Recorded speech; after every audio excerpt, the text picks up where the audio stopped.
আমন্ত্রণ আজকের চট্টগ্রামে। শুরুতেই জানিয়ে দেব শিরোনামগুলো। টানা বৃষ্টিতে খাগড়াছড়িতে ভয়াবহ জলাবদ্ধতা, পাহাড় ধসের শঙ্কায় আশ্রয় কেন্দ্রে অনেকে। কক্সবাজারের নিম্নাঞ্চল থেকে নামতে শুরু করেছে পানি। জিনিসপত্র অনেক কষ্ট আছে, রাস্তাঘাট বাইরে হতে পারি না, এখন কালকে থেকে চুলার মধ্যে কিছু রান্না করতে পারি না। কোটা সংস্কার আন্দোলনে হতাহতের জন্য চট্টগ্রামে গণমিছিল, মামলা প্রত্যাহার সহ গ্রেপ্তারকৃত সবার মুক্তি দাবি। আমার দেশের আমজনতার জানের সিকিউরিটি লাগবে। প্রকাশ্য কিভাবে একটা স্বাধীন দেশে পুলিশেরা গুলি করতে পারে? কোটার প্রয়োজন নাই, কোনো কোটার প্রয়োজন নাই, আমার ভাইদেরকে ফিরাই দিবেন। রোহিঙ্গা ক্যাম্পে 1 বছরে অর্ধশতাধিক খুন, মিয়ানমারের অভ্যন্তরীণ সংঘাতে বেড়েছে সন্ত্রাসীদের আনাগোনা।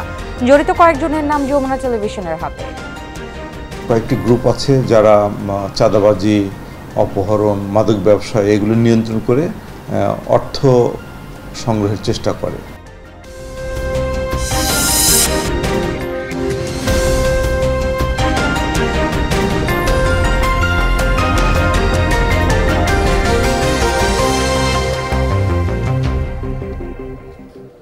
এতক্ষণ শিরোনামগুলো দেখে নিচ্ছিলেন, আপনাদের সাথে থাকছি আমি ফারহানা ন্যান্সি।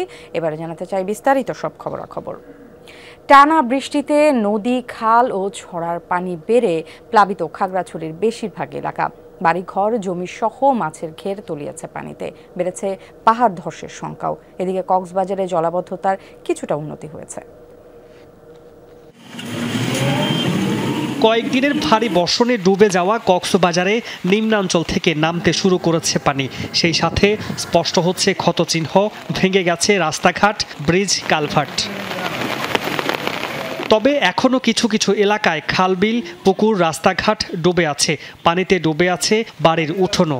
দেখা দিয়েছে সুপেয় পানি ও খাদ্য সংকট। ওখানে আমাদের বাড়ির সাইডে পাশে ভেঙে গেছে। আরো বাজি পানি উঠে দেয়, আমি বেশি বাগুম বাজে না দিয়ে আরে গরম বাজি আয় আরে দূরে পানি না। অনেকে জানি বাড়ি গরম জিনিসপত্র বাকুম বাহিনী ভাই বাহিনী আর নেই জানি বাড়ি। অনেক কষ্ট আছে, রাস্তাঘাট বাইরে হতে পারি না, এখন কালকে থেকে চুলার মধ্যে কিছু রান্না করতে পারি না। জলাবদ্ধতা পরিস্থিতি স্বাভাবিক করতে এরই মধ্যে পানি প্রবাহে প্রতিবন্ধকতা সৃষ্টির স্থান চিহ্নিত করছে প্রশাসন। ক্ষতিগ্রস্তদের মাঝে বিতরণ করা হবে 47 মেট্রিক টন চাল ও 5 লক্ষ টাকার সহায়তা। আশা করি 2-1 দিনের ভিতর পুরোপুরি পানি নেমে গেলে আমরা উকিয়ার যারা ক্ষতিগ্রস্ত মানুষ রয়েছে, যাদের বাড়িঘর ভেঙে গেছে, তাদেরকে পুনর্নির্মাণের ব্যবস্থা করা হবে। মাছের ঘেরগুলো কেটে দিয়েছি যাতে পানি নিষ্কাশিত হয়। সেই ক্ষেত্রে আমাদের সাধারণ মানুষের এক্ষেত্রে এগিয়ে আসতে হবে। যেখানে প্রতিবন্ধকতা রয়েছে, আমরা প্রতিবন্ধকতা যদি সরিয়ে দিই তাহলে আমাদের এই জলাবদ্ধ থাকবে না মর্মে আমরা আশা করছি। খাগড়াছড়িতে টানা 2 দিনের বর্ষণে প্রায় 600 ঘরবাড়ি, আবাদে জমি ও মাছের ঘের পানিতে তলিয়ে গেছে। এতে দুর্ভোগে পড়েন শত শত পরিবার। পাহাড় ধসের শঙ্কা থাকায় পাহাড়ের পাদদেশে থাকা ঝুঁকিপূর্ণ পরিবারগুলোকে আশ্রয় কেন্দ্রে পাঠানো হয়েছে।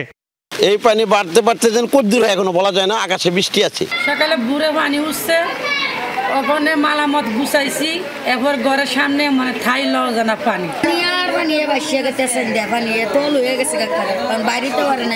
বাসা ডুবে গেছে আর এখন বাসার পানি আছে, ফুল ডুবে গেছে। আর বাসার কাপড় চোপড় সব উপরে উঠে রাখছে, সানসিটের উপরে।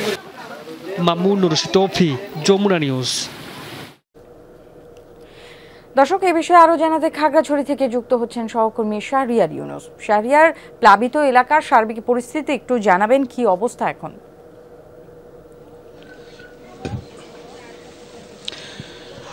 ন্যান্সি, টানা বৃষ্টিপাতের ফলে খাগড়াছড়িতে ছড়া নদী, খালের পানি বাড়ছে এবং সেই পানি বাড়াটা এখন পর্যন্ত অব্যাহত রয়েছে। আমি আপনাকে একটু দেখানোর চেষ্টা করছি।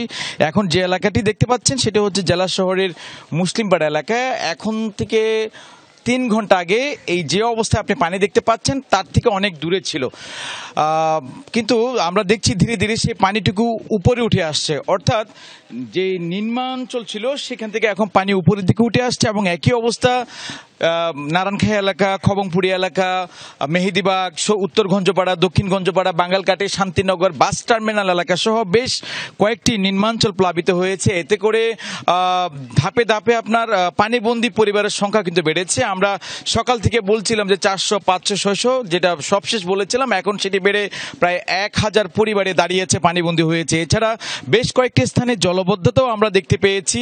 সবশেষ মিলিয়ে মানুষের যে অবস্থা তাতে দেখা যাচ্ছে যে পানিবন্দী মানুষের সংখ্যা যেমন বাড়ছে তেমনি করে মানুষের দুর্ভোগ কিন্তু বাড়ছে। একই সাথে হচ্ছে এই সব এলাকার মানুষদের মধ্যে বিশুদ্ধ পানির একটি সংকট দেখতে পাচ্ছি। তবে এখনো অনেক পরিবার রয়েছে যারা বাসা বাড়িতে অবস্থান করছেন পানি বাড়ার পরও। তাদেরকে নিরাপদ স্থানে সরে যাওয়ার জন্য স্ব জনপ্রতিনিধিরা কাজ করছেন, তারপরেও তারা এখন অনেকে বাসা বাড়িতে অবস্থান করছেন। অপরদিকে অনেকের চেঙ্গি নদীর পানি কিন্তু অনেকটা বিপদ সীমার উপর দিয়ে প্রবাহিত হচ্ছে। আর সবশেষ যদি বলি তাহলে খাগড়াছড়িতে এই টানা বৃষ্টিপাতের ফলে পাহাড় ধসের একটি সংখ্যা দেখা দিয়েছে, যার দরুন পৌরসভার পক্ষ থেকে মাইকিং করা হয়েছে নিরাপদ স্থানে চলে যেতে যারা পাহাড়ের পাদদেশে ঝুঁকিপূর্ণ অবস্থায় বসবাস করেন তাদেরকে। একই সাথে হচ্ছে খাগড়াছড়ি পৌর শহর এলাকায় 22টি আশ্রয় কেন্দ্র খোলা হয়েছে পৌরসভার পক্ষ থেকে। তারা বলছেন যে যারা পানিবন্দী হয়ে আছেন তাদেরকে আশ্রয় কেন্দ্রে চলে যাওয়ার জন্য প্রশাসন এবং পৌর কর্তৃপক্ষ সেটি বারবার তাগাদা দিচ্ছেন। নেন্সি। শাহরিয়ার, আপনাকে ধন্যবাদ। চট্টগ্রামের 9 দফা দাবিতে প্রতিবাদ মিছিল করে বৈষম্য বিরোধী ছাত্র আন্দোলন, পাশাপাশি মামলা প্রত্যাহার সহ গ্রেফতার শিক্ষার্থীদের মুক্তির দাবিও জানায় তারা। দাবি আদায় না হওয়া পর্যন্ত আন্দোলন চালিয়ে যাওয়ার ঘোষণা দেন তারা।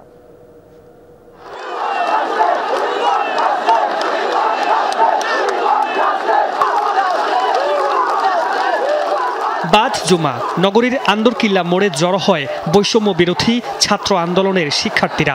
9 দফা দাবিতে বৃষ্টি উপেক্ষা করেই হাজারো মানুষ প্রতিবাদ মিছিল করেন।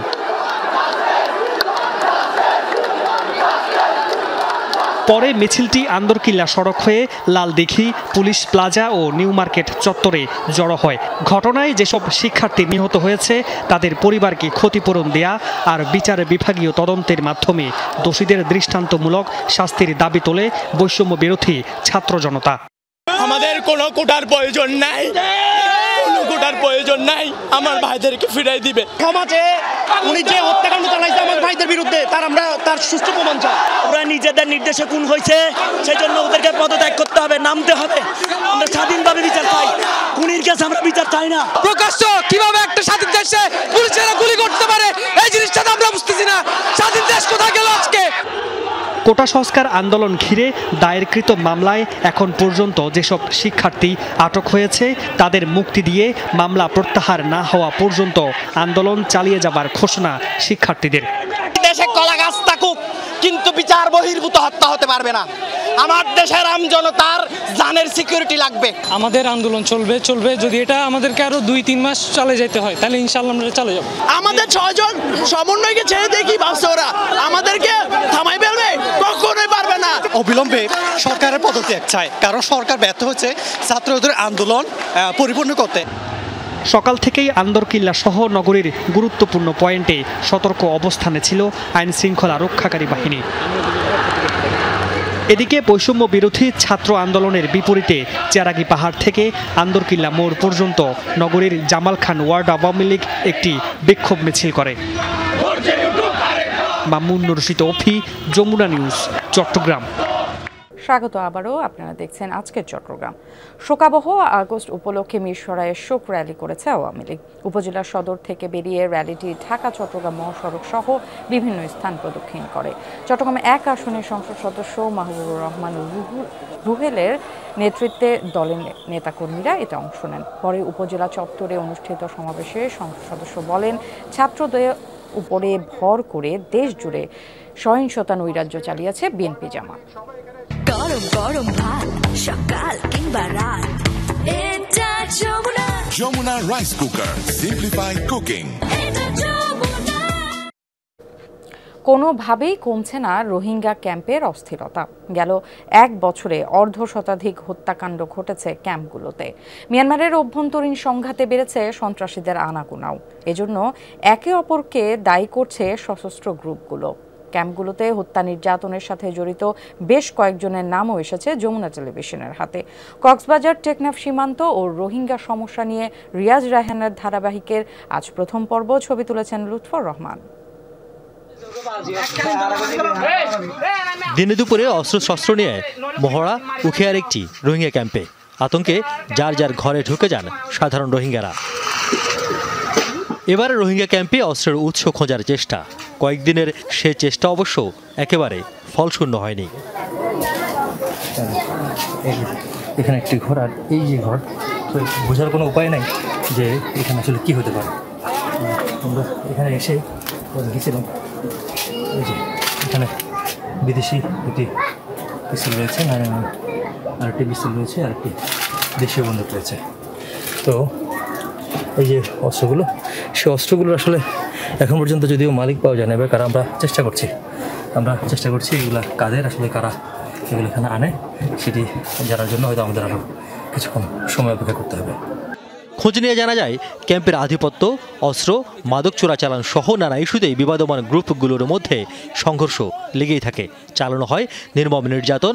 অনুসন্ধানে অন্তত 2 ডজন ব্যক্তির নাম পাওয়া গেছে। এদের অধিকাংশই আরসা সদস্য বলে নিশ্চিত করেছেন রোহিঙ্গারা। আর তাদের বিরুদ্ধে হত্যা, নির্যাতন, মাদক কারবার সহ রয়েছে নানা অভিযোগ। রোহিঙ্গা ক্যাম্পে হত্যাকাণ্ডের জন্য সরাসরি আরসাকে দায়ী করছেন আরএসএ নেতারা। তবে হত্যাকাণ্ডের কথা স্বীকার না করলেও ক্যাম্পে নিজেদের আধিপত্যের কথা জানিয়েছেন আরসার সদস্যরা। রোহিঙ্গা ক্যাম্প বলতে আরসু নাই, এটা আছে দা আরসা, জিন কোন খরাফি করে আরসা করে দে। অনদিন আরসুর শিক্ষা নাই দে মানুষ মারা, ফিয়ারা মারা। এটা আরসু নবী সংগুরু অনুগুরু এটা নদীম সিরিফ আর আরহাতাহিন দেই তখন পুরা ক্যাম্প আর দহলত আইগে আর এটার অনুগুরু খাই নদীম।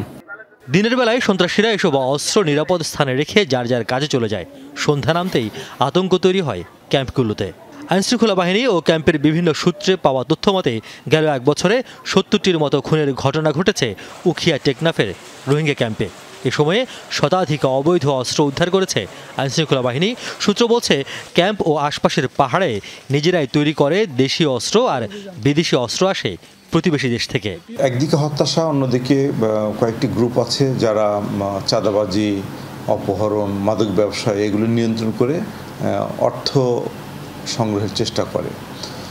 তো এই গ্রুপগুলি তাদের আধিপত্য বিস্তারের জন্য নিজেরা এই হানাহানিতে লিপ্ত হচ্ছে। মহেশখালী ঈদগড়ে কিছু অসাধু আছে যারা এই ইম্প্রোভাইজড ওয়েতে অস্ত্রগুলো তৈরি করে ওখান থেকেই কালেকশন করে, এবং ঈদগড়েও কিছু আছে, এবং এই কক্সবাজার ম্যাক্সিমাম জায়গায় হচ্ছে সাগর, পাহাড়ি এলাকা, রিমোট এরিয়া আছে। মিয়ানমারে সংঘাত আরও জোরালো হলে এখানকার ক্যাম্পগুলো উত্তপ্ত হবার শঙ্কা করছেন আইনশৃঙ্খলা বাহিনীর কর্মকর্তারা। রোহিঙ্গা ক্যাম্পের 2টি আলোচিত পাহাড় রয়েছে। আমি এখন যেখানে রয়েছি এটি হচ্ছে ইরানি পাহাড়, আরেকটি রয়েছে লাল পাহাড়। এই 2টি পাহাড় থেকেই সবচেয়ে বেশি হত্যাকাণ্ডের পর লাশ উদ্ধার করা হয়েছে। পাশাপাশি এপিবিআর এবং র্যাব সহ বিভিন্ন সংস্থার অভিযানে সবচেয়ে বেশি গোলাবারুদ উদ্ধার করা হয়েছে এখান থেকেই। এখানকার রোহিঙ্গারা বলছেন একদিকে নিজ দেশে ফিরে যাওয়ার যন্ত্রণা রয়েছে তাদের মধ্যে, অপরদিকে একই সম্প্রদায়ের কিছু সশস্ত্র গোষ্ঠীর নির্মম নির্যাতনে অতিষ্ঠ তাদের জীবন। তাই প্রত্যাবাসনের আগে অন্তত এখানে যতদিন আছেন ততদিন নিশ্চিন্তে নিরাপদ জীবনযাপন করার প্রত্যাশা করেন রোহিঙ্গারা। রিয়াজ রায়হান, যমুনা নিউজ, পালংখালী, উখিয়া, কক্সবাজার। স্বাগত আবারও দেখছেন আজকের চট্টগ্রাম। সাম্প্রতিক অস্থিরতার পর থেকে পাল্টে গেছে রাঙামাটির চিত্র। অপরূপ সৌন্দর্যমণ্ডিত দর্শনীয় সব স্পট কার্যত পর্যটক শূন্য, বিপাকে পর্যটন সংশ্লিষ্ট ব্যবসায়ীরা।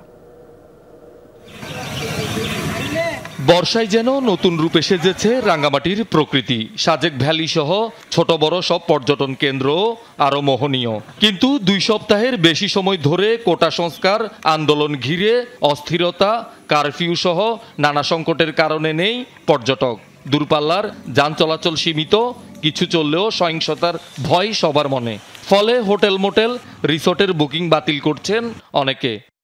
অনেকগুলো বুকিং আমার ছিল, ঢাকা থেকে কাস্টমার ছিল, লাস্ট 7 দিনে এগুলো সব ক্যান্সেল হয়ে গেছে এবং এটা নিয়ে আমরা খুব চিন্তিত। বর্তমান রাজনৈতিক অস্থিরতার কারণে আমাদের টোটালি আমরা হোটেলে গেস্ট শূন্য হওয়া। এভাবে চললে আমাদের হোটেল ব্যবসায়ীরা যারা আছে অনেক ক্ষতিগ্রস্তে আমরা পড়ে যাব। রাঙ্গামাটির ছোট বড় সব রেস্তোরাঁ, shopping mall, Burmese market, Kaptai লেকের বোট চালক সহ এই খাতের সাথে জড়িতরা সবাই কর্মহীন, বন্ধ আয় উপার্জন। এখানে আমরা বসে আছি, কোনো লোকজন নাই, কোনো টুরিস্টই নেই, টুরিস্ট শূন্য আমরা এমনি সময় কাটাচ্ছি। লসের তো কোনো হিসাব কিতাব নাই। আমাদের এই মাসে যে আমাদের বেতন ভাতাতে দিবে তাতে তো হিমশিম খেয়ে যাবে। বছরের এই সময়ে হঠাৎ এমন মন্দাভাবে হতাশ রাঙ্গামাটির ব্যবসায়ীরা। পরিস্থিতি স্বাভাবিক হলে লোকসান পোষানোর আশা তাদের। 52টা হোটেল আছে আমাদের এখানে। 52টা হোটেলের মধ্যে আমাদের সবগুলো মিলে প্রায় 3 কোটি 3.5 কোটি আমরা লোকসান ক্ষতিগ্রস্ত। সড়কে স্বাভাবিক গাড়ি চলাচল হলে পর্যটক আগমন আগের মতো আসবে বলে আশা রাখি। শহীদুল সুমন, যমুনা নিউজ। এই ছিল আজকের চট্টগ্রামে। এতক্ষণ আমাদের সাথে যারা ছিলেন সবাইকে ধন্যবাদ।